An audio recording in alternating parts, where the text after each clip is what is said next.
La rentrée littéraire, c'est maintenant, depuis en fait la mi-août jusqu'à mi-octobre. 524 nouveaux livres à lire, lesquels vont être à la librairie Vice Versa. Restez avec nous, vous allez le savoir.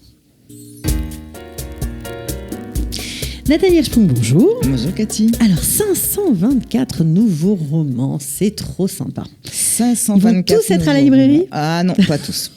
Non, quand même pas tous. D'abord parce qu'il y a 336 romans français et 188 romans traduits. Donc ça limite. Donc nous, on va privilégier évidemment les romans français. Mmh. Et contrairement à ce qu'on pourrait croire, c'est une rentrée littéraire modeste. D'habitude, C'est il y a plus même de la livres. plus modeste depuis 20 ans. Et nous, on est très contents. Parce que ça permet de mieux mettre en lumière les ouvrages. Alors évidemment, il y a les valeurs sûres que les lecteurs ont plébiscitées. Je pense par exemple à Marie Darrieussecq. Mais il y a aussi des auteurs qu'on découvre comme Luc Lang. Et il y a aussi des voix nouvelles qui s'imposent. Je pense à Cécile Coulon. Il y a tous les styles, évidemment. Tous les pour styles. tous les goûts. 81 primo-romanciers cet automne. Et nous avons fait une première sélection de 100 titres. D'accord, donc ça veut dire qu'on trouvera 100 livres issus de la rentrée littéraire à la librairie Vice Versa. Et peut-être plus après, mais pour le moment, l'instant, on commence avec 100 titres. Bon, alors c'est une belle rentrée, même si elle est modeste. Ah oui, c'est une très belle rentrée. Ouais, il y a vraiment des choses très variées, très différentes. Qui accrochent le lecteur. Des grands auteurs, des moins connus. Vraiment, moi, je me suis régalée à faire la sélection. Bon, alors, j'imagine que vous n'êtes pas venu les mains vides. Quelques livres pour nous aujourd'hui ? Absolument. Alors, des choses très différentes. Je commence par Sorge Chalandon, qu'on ne présente plus. On peut toujours le présenter, parce que tout le monde ne connaît pas. Qui est un immense journaliste, qui travaille aujourd'hui au Canard enchaîné, qui est ancien grand reporter, qui a reçu le prix Albert Londres, et qui a publié rien moins que 7 romans, toujours chez Grasset. Bon, alors là, il revient avec un roman magnifique. Il revient avec un roman qui s'intitule Une joie féroce. Et j'ai choisi ce roman parce que c'est une manière absolument magnifique de traiter un sujet difficile. Donc le personnage principal, c'est Jeanne, elle est libraire, elle est mignonne comme tout. Y aurait-il une petite corrélation là, pour la entre suite de l'histoire, Jeanne j'espère et Nathalie.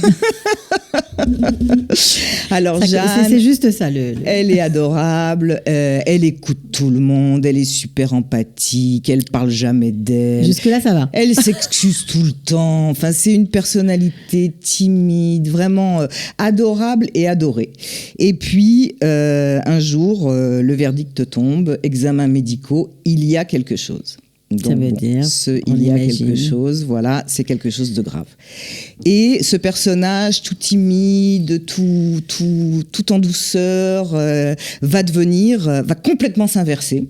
Et va devenir quelqu'un qui se bat, qui lutte, qui crie, qui gueule et qui exige et qui existe. Donc ça va être la découverte d'une nouvelle vie, une liberté à laquelle elle n'aurait pas pensé précédemment, dévorer la vie. Elle se lâche, quoi. Elle se lâche. Dévorer la vie à pleines dents. Ouais. Et avec 2 de ses comparses, elle transforme un pavillon de cancéreux en joyeuse citadelle. Bon, écoutez, ça a l'air sympa. C'est plein d'espoir. Ouais. Il faut dépasser la thématique. Bon, moi, j'en ai déjà vendu. Puis j'ai aussi il y a des gens qui n'aiment pas tellement lire des mais c'est hyper positif. Voilà. C'est plein d'espoir. C'est merveilleusement écrit, évidemment. Oui, et puis si nous, on change notre point de vue sur la maladie, peut-être que ça aidera aussi ceux qui sont malades. C'est sûr. À être plus positifs, à imaginer la sortie. D'ailleurs, on salue tous ceux qui souffrent et qui sont peut-être à l'hôpital. Voilà. Peut-être que vous allez aussi leur donner des idées de livres. C'est un endroit où on lit énormément, l'hôpital. Alors on va continuer justement avec un truc un peu plus ludique, plus romanesque, plus divertissant. Et évidemment, c'est normal puisque c'est inspiré d'un jeu vidéo. Alors comment s'appelle celui et de qui Alors il s'appelle Civilisation avec un Z, et de Laurent Binet, publié aux éditions Grasset. Donc en fait, il imagine l'échec de l'expédition de Christophe Colomb et la conquête de l'Europe par les Incas. Alors pourquoi Civilisation avec un Z ? Alors quand j'ai dit plus ludique, romanesque, etc., ne vous affolez pas, c'est vrai. C'est tout à fait vrai. Alors Civilisation avec un Z, parce que comme tu viens de le dire, ça vient du célèbre jeu vidéo de Sid Meier. Donc c'est un jeu de stratégie qui consiste à s'approprier une civilisation et à tout faire pour qu'elle gagne contre les autres. Donc là, c'est exactement ça qui se passe, avec une histoire inversée. C'est le scénario qu'a choisi l'auteur. Donc c'est ludique, c'est divertissant. divertissant, c'est romanesque, c'est bien souvent écrit. épique, c'est bien écrit. Le talent narratif de l'auteur est assez évident. L'organisation du texte, de l'ensemble du texte en chapitres très brefs, lui confère une grande vivacité. Et chaque petit chapitre porte un nom de lieu. On voyage donc de Chichen Itza à Cuba, en passant par Lisbonne, Tolède, Alger. Et c'est l'Inca Atahualpa qui mène le jeu. Ok, donc si vous aimez les Incas, si vous aimez Civilisation, le jeu vidéo, vous allez sûrement adorer ce livre de Laurent Binet. On continue avec un roman plus intimiste cette fois, a priori autobiographique, celui de Gilles Rosier, qui s'appelle Mikado d'enfance et qui revient un peu sur des éléments traumatiques de son enfance. Alors, édition de l'Antilope. On rappelle brièvement que Gilles Rosier, qui est romancier, a été pendant 20 ans à la tête de la Maison de la Culture Yiddish. Il en a fait une institution tout à fait prisée et reconnue de ses pairs. Et là, il nous propose un roman délicat et touchant qui concerne l'enfance, les racines, questionner ses origines juives. Donc, qu'est-ce qui se passe? Le narrateur, quand il est petit, il se fait exclure de son collège. Blessure encore aujourd'hui, parce qu'avec 2 de ses petits camarades, il écrit une lettre antisémite au professeur d'anglais. Voilà. Ça paraît un peu bizarre parce que quand on connaît l'histoire, c'est sûr. Voilà, et la lignée de Gilles Rosier, ça paraît un peu c'est étonnant. N'importe quoi. Mais... Alors, quelques années plus tard, le narrateur, il devient spécialiste de la culture juive. Il est donc fils d'une mère juive et d'un père catholique. Et qu'est-ce qui s'est passé? Il va nous emmener, vraiment nous emporter dans ce roman. Qu'est-ce qui s'est passé entre cet épisode d'enfance et ce qu'il est devenu aujourd'hui?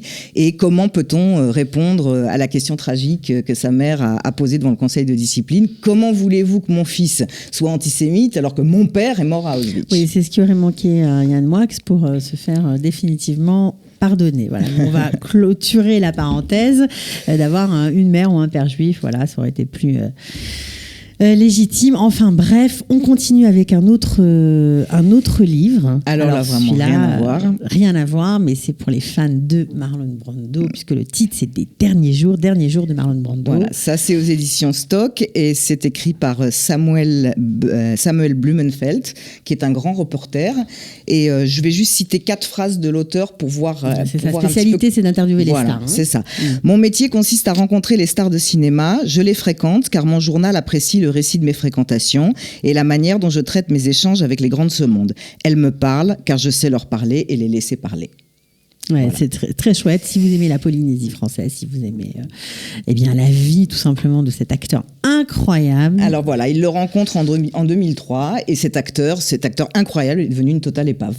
Il passe son temps à regarder ses anciens films en boucle. Il est complètement fauché parce qu'il a épousé tellement de femmes, divorcé de tellement de femmes qu'il paye puis il a une vie très compliquée. Hein. Il paye des pensions gigantesques. Il a beaucoup enfanté, dont un fils meurtrier. Donc il n'est plus du tout l'acteur bestial d'Hollywood. Il est un survivant qui attend la mort et qui essaye de l'apprivoiser. Et c'est ce face-à-face extraordinaire entre ce géant déchu et ce grand reporter, ce journaliste qui sait particulièrement bien faire...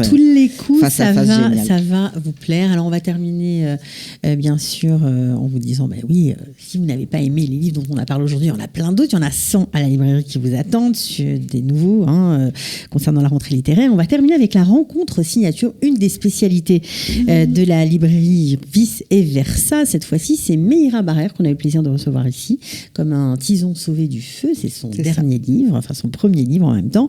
Très belle autobiographie, très touchante. Ça se passera quand, Nathalie? Alors, ça se passera mercredi 11 septembre à 19h.